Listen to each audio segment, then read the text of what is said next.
Hey everyone, my name's Andy. My channel's Finding Value. If you like making money, please subscribe. This channel and community is for you. If you like this content, click the thumbs up button. So I'm responding to a comment that someone had left. It says, one thing I'm worrying about real estate at the present is the possible insolvency crisis, which seems a real possibility and might cause a cascade resulting in housing price falls. Should that happen, acquiring real estate at the time would be tempting. Do you think this is a legitimate concern? So if you look back at 2008, I know this is a little bit different. We had far more problems in that scenario. We had a bunch of bad loans. We're talking 40% of all loans made were junk loans in some of those years.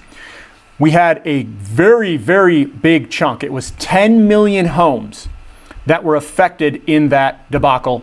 And we were also in a hyper supply phase. It was twofold in that cycle. This cycle is nothing like that. One, we're entering an expansion phase. So we're in a different phase of the cycle. And another thing to think of is house prices have been appreciating quite rapidly. So a lot of people have equity in their homes. The previous problem is we gave bad loans at the top of that market, and they all fell, which resulted in negative equity in the house. And a lot of people just walked away and created this huge foreclosure problem.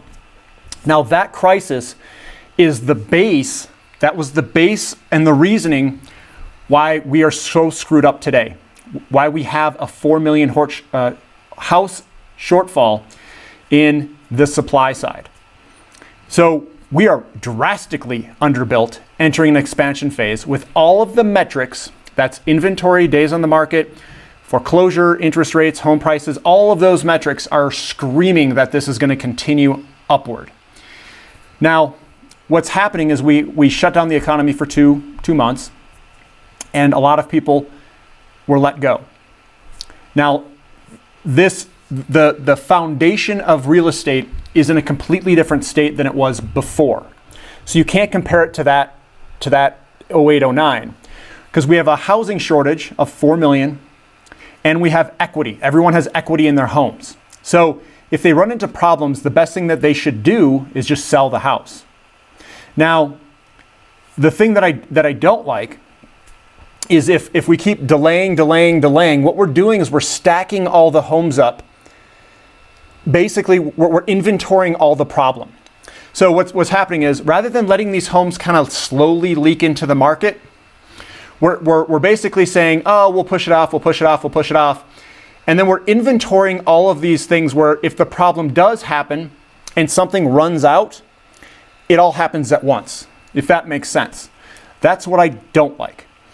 And that is where you could potentially have a problem. But I don't think the problem is going to just wreck the housing market.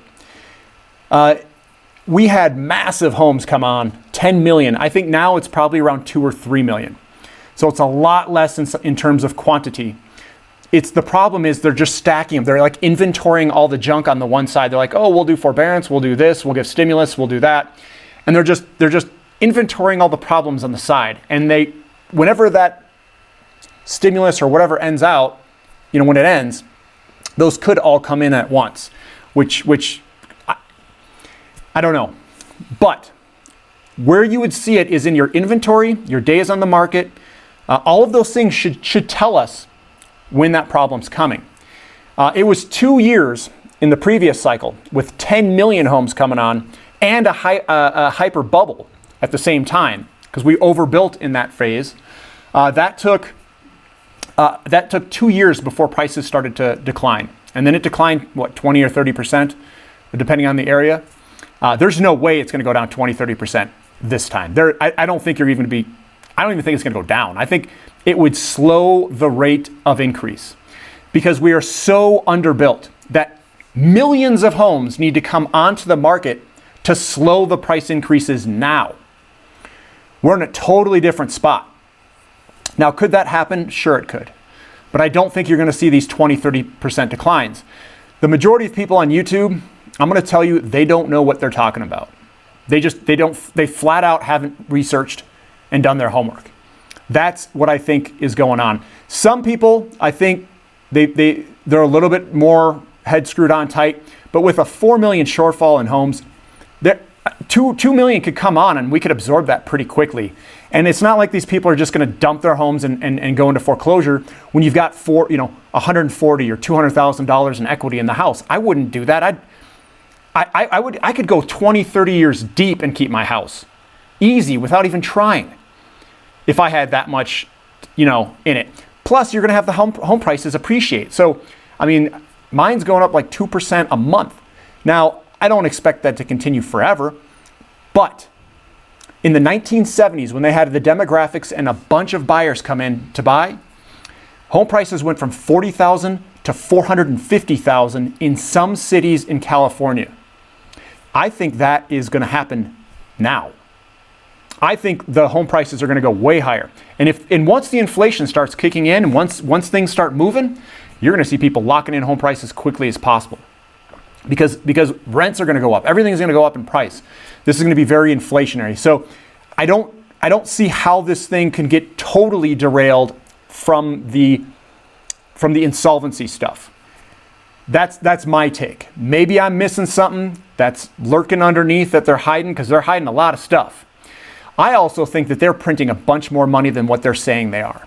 So they being the Federal Reserve Bank. So I don't think they're being completely honest. There's some weird stuff going on in Social Security and all this other junk. They could be printing way more than what you think to paper all this over. So we'll see. We'll see what happens.